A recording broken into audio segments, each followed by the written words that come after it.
نحمدہ ونصلی علی رسولہ الکریم اللہم صلی علی محمد وعلی آل محمد کما صلیت علی ابراہیم وعلی آل ابراہیم انک حمید مجید اللہم بارک علی محمد وعلی آل محمد کما بارکت علی ابراہیم وعلی آل ابراہیم انک حمید مجید۔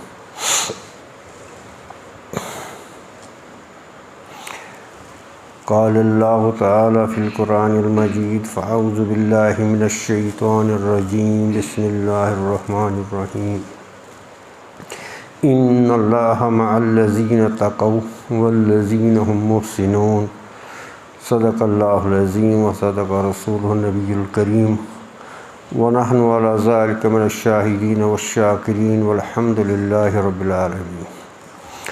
معزز سامعین کرام، پیارے بچوں، السلام علیکم ورحمۃ اللہ وبرکاتہ۔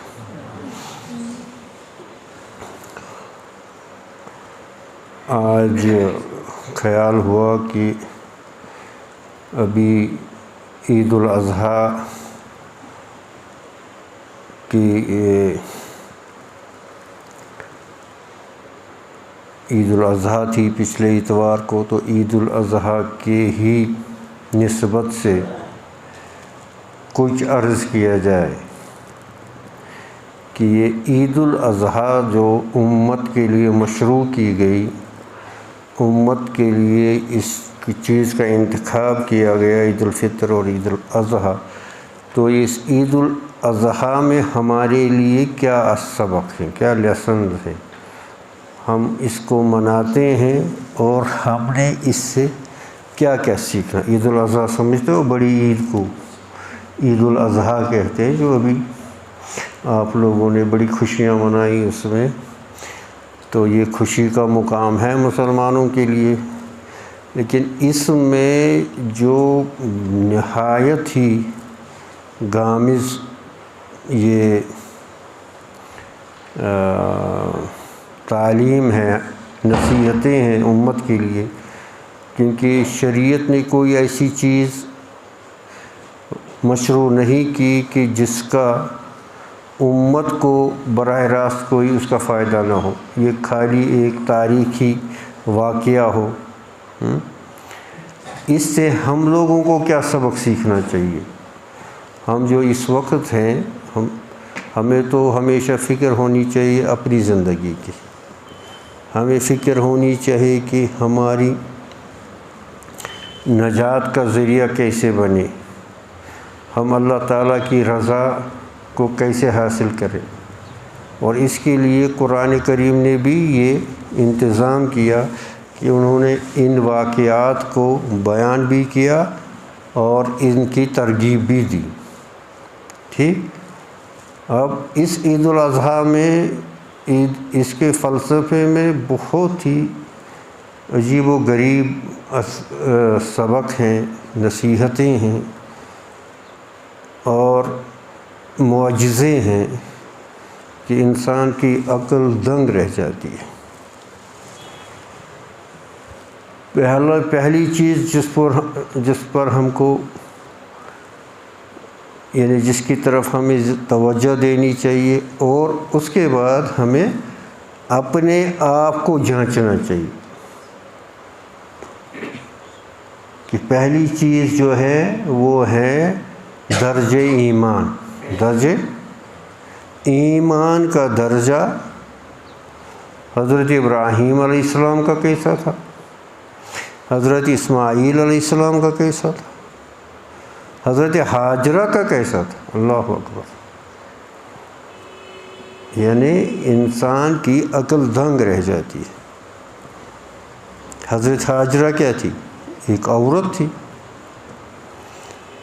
اور اس عورت کو ابراہیم علیہ السلام نے، حضرت ہاجرہ حضرت ابراہیم علیہ السلام کی کیا تھی؟ بیوی تھی، اور اس کے گود میں شیرخوار بچہ تھا، اسماعیل علیہ السلام۔ اب وہ اس کو لاتے ہیں، ایک ریگستان میں ڈال دیتے۔ کس میں ڈالتے ہیں؟ وہاں کچھ نہیں ہے، نہ بستی ہے، نہ کوئی رہتا ہے، نہ پانی ہے، حتیٰ کہ پرندے بھی نہیں ہیں۔ اب یہاں غور کرنا چاہیے کہ حضرت ابراہیم علیہ السلام حضرت حاجرہ کو وہاں رکھتے ہیں اور خود چلے جاتے ہیں، ایک عورت کو اور ایک چھوٹے بچے کو، کس میں؟ ریگستان میں، جہاں کوئی نہیں، اور کس کو رکھتے؟ عورت کو اور ایک بچے کو۔ اب وہ خود چلے جاتے ہیں، تو اس عورت نے، اس حضرت حاجرہ نے اس کو آواز دی، آپ مجھے یہاں کیوں چھوڑ رہے ہو؟ اس نے کیا کہا؟ اس نے جواب دیا، یہ اللہ کا حکم ہے، یہ اللہ کا۔ اب یہ دیکھو، ایک لفظ سننا، اس کو ایمان کہتے ہیں۔ ہمیں دیکھنا ہے ایمان کس چیز کو کہتے ہیں۔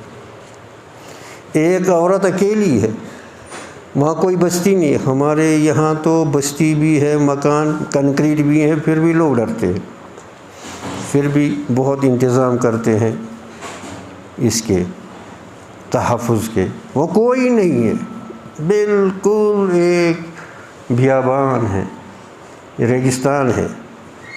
اب ابراہیم علیہ السلام نے کہا کہ اللہ کا حکم ہے، اور یہ اس عورت کے ایمان کا درجہ کیسا تھا، اس نے کہا پھر چلے جاؤ۔ ایسا ایمان، اللہ کے ساتھ ایسا تعلق چاہیے، اللہ کے ساتھ ایسا کہ اللہ تعالیٰ کا حکم، اللہ تعالیٰ کا ارشاد، اللہ تعالیٰ کا وعدہ جب سن لیا تو بس باقی ساری بحثیں ختم، سارے شکوک ختم، سارے اشکال ختم۔ یہ کوئی چھوٹی چیز نہیں ہے۔ اب وہ عورت بالکل مطمئن ہو گئی، اس کو ایمان کہتے ہیں۔ اب ہم کو کیا کرنا ہے؟ ہمیں اپنے ایمان کا تقابل کرنا ہے، موازنہ کرنا ہے۔ ہم کہاں ہیں؟ ہمارے اندر کتنے شکوک ہیں، ہمارے اندر کتنی پریشانیاں ہیں۔ اب اس عورت میں کوئی، جب اس نے سنا کہ اللہ نے مجھے یہاں رکھا، بس وہ تو میرا حافظ ہے، آپ جاؤ، آپ میری کیا حفاظت کر سکتے؟ میرا حافظ تو وہی ہے۔ اور جو حج عمرہ میں جاتے ہیں، وہ اس عورت اور اس اخلاص کو یاد کر کے وہاں عش کرتے ہیں جب بھی کوئی جاتا ہے، کہ اللہ نے قیامت تک حضرت حاجرہ کے اس ایمان کے اور اس اخلاص کے لاج رکھی۔ کوئی بادشاہ ہے، کوئی بڑا رئیس ہے، کوئی کچھ ہے، کوئی کیا ہے، ننگے پاؤں وہاں دوڑتا ہے، صفا سے ماروا، صفا سے مار، دیوانوں کی طرح۔ ورنہ بڑے لوگ جو ہیں وہ اپنی یعنی یہ ڈگنیٹی کے خلاف سمجھتے ہیں کہ وہ دوڑے، وہ بڑے ایسے، وہاں کچھ ایسا نہیں، ننگے سر ننگے پیر، جو بھی ہے، بادشاہ یا گدا ہے، اس حضرت حاجرہ کے اس اخلاص کی اور اس ایمان کی کیا لاج رکھی اللہ تعالیٰ نے، کیا ویلیو تھا اللہ کے پاس، اس کا عقل حیران ہے رہ جاتی۔ اس وہاں جو حاجی جاتے ہیں، آپ دیکھتے ہیں وہ اس پہاڑی سے اس پہاڑی، صفا سے مروہ تک، مروہ سے ایسے دوڑتے رہتے ہیں، دوڑتے رہتے ہیں۔ کیوں؟ حضرت حاجرہ نے وہاں دوڑ لگائی تھی، وہ اس پہاڑ سے چڑھتی تھی تو اس پہاڑ پر، اس کو 7 چکر اس میں لگائے تھے۔ قیامت تک، قیامت تک اللہ تعالیٰ نے اس کو شعائر اللہ میں داخل کر دیا۔ اللہ اکبر۔ اسلام کے شعائر، جس کو اسلام شعائر کہتا ہے، جیسے یہ شعائر ہے، سعی، یہ صفا مروہ کے درمیان دوڑنا، یہ بھی شعائر، صفا، ان صفا والمروہ من شعائر اللہ۔ اس پہاڑ کو بھی اللہ تعالیٰ نے شاعر بنایا، اس پہاڑ کو بھی جس پر حضرت حاجرہ یہاں چڑھی پھر ادھر سے اس پر چڑھی، دونوں پہاڑوں کو اور اس کے بیچ کی جو دوڑ لگائی اس کو بھی شاعر۔ اس میں دو پہلو ہیں حضرت حاجرہ کے جو ہم کو دیکھنے کہ ہم کہاں ہیں۔ ایک اس کا ایمان کہ حضرت ابراہیم نے کہا، اللہ نے کہا اس کا بس، اور اس کا اخلاص خالصتاً اللہ کی رضا کے لیے، وہ اکیلی اس چھوٹے بچے کھیرکھار بچے کے ساتھ اس ریگستان میں رہی، اللہ اکبر۔ اور پھر اللہ نے وہاں مجھے تاریخ نہیں بتانی ہے، مجھے اس میں سے جو سبق ہے، تاریخ آپ لوگوں نے بہت سنی ہے عید الاضحیٰ کی، مجھے تاریخی واقعات میں مطلب ان کو سکپ کر رہا ہوں، میں اس تفصیل میں نہیں جا رہا۔ اور وہاں وہ شیرخوار بچہ ایسے اس کو بھوک لگی، وہ ایسے کرتا تھا ایڑی سے، تو وہاں سے پانی نکلا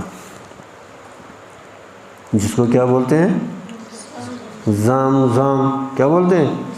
اور آج تک کتنی صدیاں گزر گئیں، کتنے سال گزر گئے، اور وہ معجزہ کبھی رکتا ہی نہیں۔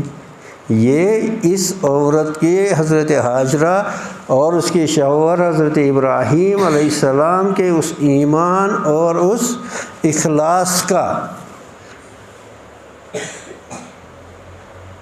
تو ہم لوگوں کو اپنے ایمان پر اور اپنے اخلاص پر محنت کرنے کی ضرورت ہے، اور اللہ تعالیٰ کو ضائع نہیں کرتے۔ جو کام ایمان کے ساتھ کیا جائے، اب ابراہیم علیہ السلام کو دیکھو، ابراہیم علیہ السلام بڑھاپے میں بچہ پیدا ہوا، اب اللہ تعالیٰ کہتے ہیں ذبح کرو اس کو۔ اب ابراہیم علیہ السلام تو پیغمبر، فوراً مان لیا، اب اس سے بڑھ کر نہیں، مطلب اس کے ساتھ اس کا بچہ، یا ابا فرماتوں میرے ابا جان جو آپ کو اللہ نے حکم دیا کر۔ اسماعیل علیہ السلام کا ایمان کیسا، ابراہیم علیہ السلام کا ایمان کیسا۔ اب ابراہیم علیہ السلام کو ڈالتے ہیں کس میں، آگ میں۔ فرعون کیا کرتا ہے، یہ نمرود، وہ کہتے ہیں اس کو ہم آگ میں ڈالیں گے۔ آگ جلائی، پورا جنگل آگ کا بنایا، اور ایک وہ جو ہوتا ہے نا، وہ جیسے کنویں سے پانی، وہ لمبے اس میں ڈول ہوتا ہے، وہ بہت ایسے، اس کو کیا بولتے ہیں، ٹول جیسا ہوتا ہے، اس کے بیچ میں اس کو رکھا، کس کو، ابراہیم علیہ السلام کو۔ اب اس کو ڈالنا ہے، جبرائیل علیہ السلام آتے ہیں۔ کون آتے ہیں، جبرائیل علیہ السلام آتے ہیں، آسمان سے آتے ہیں۔ اس پر غور کرنا چاہیے، کوئی اور نہیں آتا، شیطان نہیں آتا، ابلیس نہیں آتا، جبرائیل علیہ السلام۔ کہ ابراہیم میں آپ کی کیا مدد کر سکتا ہوں۔ اب ابراہیم علیہ السلام کو آگ میں جانا ہے، آگ نیچے جل رہی ہے، وہ دیکھ رہے ہیں، اور اس میں جانا ہے، اور مدد کے لیے آ رہے ہیں جبرائیل علیہ السلام۔ اب دیکھو توحید کا سبق، توحید سیکھو، توحید کے بغیر عبادت قبول نہیں ہوتی، توحید کے بغیر ان عبادات اور ان نمازوں کا وہ درجہ نہیں ملے گا۔ ابراہیم علیہ السلام کیا کہتے، خوش ہو جاتے، جبرائیل علیہ تو ایک بار مارے گا تو سارا آگ ختم، نمرود کی خدائی بھی ختم۔ ابراہیم علیہ السلام نے کہا وَإِن مِنْكَ فَلَا، اگر آپ خود آئے ہو پھر مجھے کوئی ضرورت نہیں، اگر آپ خود آئے ہو، آپ مجھے کہتے ہو آپ میری مدد کرو گے، مجھے کوئی ضرورت نہیں۔ وَإِن كُنْتَ مِنَ اللَّهِ، اگر آپ اللہ نے بھیجا ہے فبلا، پھر ٹھیک ہے، پھر آپ کرو میری، لیکن آپ خود آئے ہو، مجھے آپ کی مدد کی ضرورت نہیں ہے۔ ابراہیم علیہ السلام، اس کو آپ امیجن کرو، ایک تصور کرو کہ آگ نیچے اتنی دہک رہی ہے، اس کو ڈالنے والا، اور جبرائیل علیہ السلام اتنے عظیم و شان یہ جو ہیں فرشتے آ رہے ہیں، وہ ایک سے اس نے تو بستیوں کو پر اٹھا کر پھٹک دیا اور ختم کر دیا قوموں کو۔ تو کہا جبرائیل علیہ السلام سے مدد لینے کو بھی شرک سمجھا، جبرائیل علیہ السلام سے بھی مدد لینے کو شرک سمجھا، ٹھیک ہے۔ اور کہا اگر ہاں اللہ کی طرف، اگر آپ کو جس اللہ کے لیے میں آگ میں جا رہا ہوں اسے میری پتہ ہے، مجھے آپ کی کیا ضرورت، اگر اس کو مجھے بچانا ہے وہ خود بچائے گا، آپ بیچ میں کہاں سے آ گئے۔ زندگی کے مختلف موڑوں پر، زندگی کے مختلف مراحل پر توحید کا دامن تھامنا آسان کام نہیں ہے، کہنا آسان ہے۔ جب کوئی زندگی میں پریشانی آ جائے تو 1000 لوگوں کو سجدہ کرتا ہے، 1000 لوگوں کو زار پار کرتا ہے، اس وقت توحید کا کوئی خیال نہیں، یا کوئی نقصان پہنچانے کی کوشش کرتا ہے، اور پھر کئی لوگوں سے سفارشیں کرواتا ہے، یہ کرواتا ہے، کیونکہ اللہ پر بھروسہ نہیں ہے کہ اللہ تعالیٰ کے مرضی کے بغیر مجھے کوئی نفع نہیں پہنچا سکتا، اللہ تعالیٰ کی مرضی کے بغیر مجھے کوئی نقصان نہیں پہنچا سکتا، اور جو کرنا ہے وہ اللہ ہی نہیں کرنا ہے، اس کی مرضی کے بغیر کچھ نہیں ہوگا، کچھ نہیں ہوگا۔ یہ ان باتوں پر، یہ ہم نے سنی ہوئی ہے، ان باتوں پر غور کر کے پھر اپنی زندگی کو اپنا محاسبہ کرنا ہے، پھر اپنا تجزیہ کرنا ہے کہ ہم لوگ کہاں ہیں۔ ہم ایمان کا دعویٰ کرتے ہیں، موسیٰ علیہ السلام جب گئے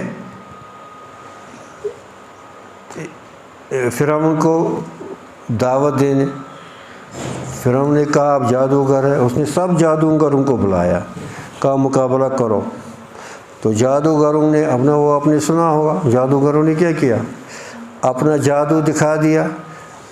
تو پھر اللہ تعالیٰ نے موسیٰ علیہ السلام سے کہا کہ آپ اپنا عصا چھوڑ القیا یا موسیٰ، تو جس وقت حضرت موسیٰ علیہ السلام نے وہ عصا چھوڑا، وہ اژدہا بنا، اس نے ان کے سب جو انہوں نے سحر کیا تھا اس سب کو ختم کیا، سب کو کھا گیا۔ تو یہ جادوگر جو تھے یہ سمجھ گئے کہ موسیٰ علیہ السلام جادوگر نہیں ہے، کیونکہ وہ صاحب فن تھے، وہ جانتے تھے، ہاں۔ تو انہوں نے کہا آمنا برب موسیٰ و ہارون، ہم نے موسیٰ علیہ السلام کے اور ہارون علیہ السلام کے رب پر ایمان لایا، اتنا کہا، اور سجدے میں گر گئے۔ جب سجدے سے اٹھے تو فرعون نے کہا میں تم کو ایک طرف سے بازو کاٹوں گا، دوسری طرف سے ٹانگ پھاڑوں گا، الٹا لٹکا کر تم کو پھانسی دوں۔ اب ان جادوگروں کے ایمان کی لیول اسی اسنا میں، یہ ابھی سجدے میں گئے، ابھی ایمان لایا، ابھی سجدے میں گئے، ابھی ایمان لایا، سجدے سے اٹھتے ہی ایمان کا درجہ اللہ نے ایسا عطا کیا کہ فرعون کو کہا آپ جو مرضی کرو، آپ کی جو بھی تکلیفیں ہیں وہ اس دنیا تک ہیں، ہم اب ایمان لا چکے، اب ہم ایمان لا چکے، اب کرو کیا کرو، آپ کا جتنا بھی تکلیف ہوگا وہ اسی جسم کو ہوگا، اسی دنیا میں ہو، اس کے آگے آپ کچھ نہیں کر سکتے۔ لیکن ہم نے حق کو پہچانا، یہ موسیٰ علیہ السلام جادوگر نہیں ہے۔ اب یہ ایمان کا یہ درجہ دیکھو، ہم کیا کہتے ہیں، یہ ہم عام کہتے ہیں نا، بھائیو بزرگوں دوستوں، ایمان پر محنت کرنی، یہ صحیح بات ہے مطلب، لیکن اس ایمان پر محنت کیسے کرنی ہے، کس ایمان پر محنت کرنی، اس ایمان کے درجے کو کیسے حاصل کرنا، اس ایمان کے درجے کو، جو ہمارا ایمان کا درجہ اتنا ضعیف، اتنا، اس کو مضبوط مضبوط مضبوط مضبوط، اس کو کیسے بنانا ہے، اس کی فکر کرنا ہے۔ ابراہیم علیہ السلام کی زندگی میں ہمارے لیے کیا سبق ہے، اسماعیل علیہ السلام کی زندگی میں، موسیٰ علیہ السلام کی زندگی میں ہمارے لیے کیا ہے۔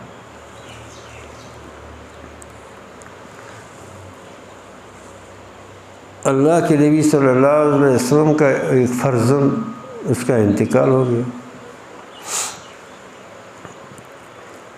تو وہ ماں جو ہوتی ہے تو ماں تو غمزدہ ہو ہی جاتی ہے، یہ تو مطلب بشری تقاضا ہے۔ ماریہ قبطیہ رضی اللہ تعالیٰ عنہ، تو حضور صلی اللہ علیہ وسلم آئے، ماریہ ان کو دیکھا، کہا آپ کے لیے خوشخبری ہے، آپ کا بچہ جنت میں ہے۔ کیا ہے؟ آپ دیکھنا چاہو گی؟ حضرت ماریہ اب خوب غور کرو، اس نے کہا نہیں، ایک عورت کا بچہ انتقال کر گیا ہے، ایک اس کی زیارت ہوتی اور اس کے ساتھ جنت کی بھی زیارت ہو جاتی دنیائی میں، اس سے بڑھ کر کیا، اس سے بڑھ کر کیا انسان چاہے گا۔ اب وہ بھی صحابیہ ازواج مطہرات میں سے، ہاں، اب اس کا ذہن کہاں گیا، ہم تو وہاں تک سوچ بھی نہیں سکتے۔ کہا کہ اگر میں ہاں کہتی تو میں کافر ہو جاتی۔ کافر کیسے ہو جاتی، جنت میں بچے کو دیکھے گی، کافر کیسے تو، کہ اللہ کے نبی صلی اللہ علیہ وسلم نے کیا فرمایا کہ آپ کا بچہ جنت میں ہے، وہ چیز زیادہ قابل بھروسہ ہے بنسبت کہ یہ اپنے آنکھوں سے دیکھے۔ گویا کہ اگر یہ ہاں کہتی تو اس کو اللہ کے نبی صلی اللہ علیہ وسلم کی بات پر یقین نہیں آیا، وہ کفر ہے۔ جب حدیث سامنے آئے، بس جب قرآن شریف کی آیت سامنے آئے تو بس، کیا ہمارا ایسا حال ہے؟ ہمارا ایسا حال ہے، کسی کو قرآن کی آیت کے تو اپنی لاجک، اپنی منطق بتاتا رہتا ہے، اپنی دلیلیں بتاتا رہتا ہے۔ ارے اللہ کے بندے، یہاں سے قرآن کہا جا رہا ہے، یہاں سے حدیث کہا جا رہا ہے، اب ہمیں حدیث کی عظمت کیا معلوم، ہمیں قرآن کریم کی آیت کا کیا۔ حضرت عمر رضی اللہ تعالیٰ عنہ تو بہت جلالی تھے، تو ان کی یہ جو کنیز سی، مہمان آئے تھے، اس نے سالن لایا، گرم تھا، اور وہ کچھ گرا ان پر، ہاں، تو انسان کو قدرتی طور پر، بشری تقاضے طور پر غصہ آتا ہے، اور وہ کنیز بھی ان کی صحبت یافتہ تھی، ہاں، تو اس نے فٹافٹ قرآن کی آیت پڑھی، والکاظمین الغیظ، والکاظمین، مومن ایسے ہوتے ہیں جو غصے کو پیتے۔ راوی کتابوں میں یہ جو علماء کرام اور راوی لکھتے ہیں، جیسے اس آیت کو سننا تھا جیسے یہ کیا کہتے ہیں، عمر رضی اللہ تعالیٰ عنہ کی یہ جو پورا جسم ہے جیسے ایئر کنڈیشن اتنا ٹھنڈا ہو گیا۔ ابھی کتنے غصے تھے، وہ بہت جلالی تھے حضرت عمر۔ اس کو یہ نائی ایک بار بنا رہا تھا یہ داڑھی، تو وہ بے ہوش ہو گیا، وہ واپس آیا تو کہا کیا ہوا، تو حضرت عمر نے درمیان میں اس کے ساتھ اس سے ہی وہ بے ہوش ہے، ایسا جلال تھا۔ تو یہاں جب اس نے پڑھا والکاظمین الغیظ تو فوراً ٹھنڈے ہو گئے، اور اس نے چپ نہیں کی، والعافین عن الناس، اور وہ لوگوں کو معاف کرتے۔ تو حضرت نے فرمایا جا میں نے تجھے معاف کیا، اور پھر اس کو آزاد بھی کر دیا، اس کو آزاد بھی کر دیا اس کی نیز۔ میرے کہنے کا مطلب ہے جب قرآن کی آیت سامنے آئی، جب قرآن کی آیت سامنے آئی، پورا اسی کا نام اسلام ہے۔ اسلام کے لفظی معنی کیا ہیں؟ اسلام کے لفظی معنی ہیں سبمیشن کے، تسلیم کے۔ اسلام کے لفظی معنی کیا ہیں؟ کیا یعنی وہاں سے حکم آیا، وہاں سے ارشاد آیا، یہاں سے کوئی گفتگو نہیں، یہاں سے عمل، یہاں سے یقین۔ اپنی عقل اور اپنا یہ سارا، کیا ہمارا حال ایسا ہے؟ کیا ہمارے اندر ایسا سبمیشن ہے؟ کیا ہم ایسے مسلم ہیں؟ ہمارے اندر ایسا اسلام ہے؟ یہ واقعات اور یہ جو ہم یہاں بیٹھتے ہیں اسی تکرار کے لیے بیٹھتے ہیں کہ ہم اپنے آپ کو جھانچ لیں۔ تو آج ویسے بھی بچے یہاں ہیں نہیں، تو اس لیے اس پروگرام کا زیادہ وہ یعنی اس کا یہ نہیں تھا۔ میں نے کہا پھر بھی معمول کو پورا کرنے کے لیے تھوڑا سا عید الاضحیٰ کے، اور یہ فلسفہ تو مطلب اس پر تو انسان تو کئی نشستوں میں بھی کہ ایمان کا درجہ کیا کیسا ہونا چاہیے اور کیا، وہاں تو کوئی ہم پہنچتے، وہ تو نبی تھے، وہاں تو ہم نہیں پہنچ سکتے، لیکن اپنے کو خود تو تھوڑا سا تو ٹٹولے نا اپنے آپ کو کہ ہمارا ایمان کیسا ہے، اور پھر ہمیں یہ پتہ چلے گا کہ ہمارا ایمان ویسا نہیں ہے۔ ٹھیک ہے، جب ہمیں پتہ چلے گا ہمارا ایمان ویسا نہیں ہے، پھر ہماری فکر یہ ہونی چاہیے اس ایمان کو ہم کیسے بدرجہ امپروو کرنے کی، بہتر کرنے کی کیا کوشش کرنی چاہیے، کیسی کوشش کرنی چاہیے ایمان کو۔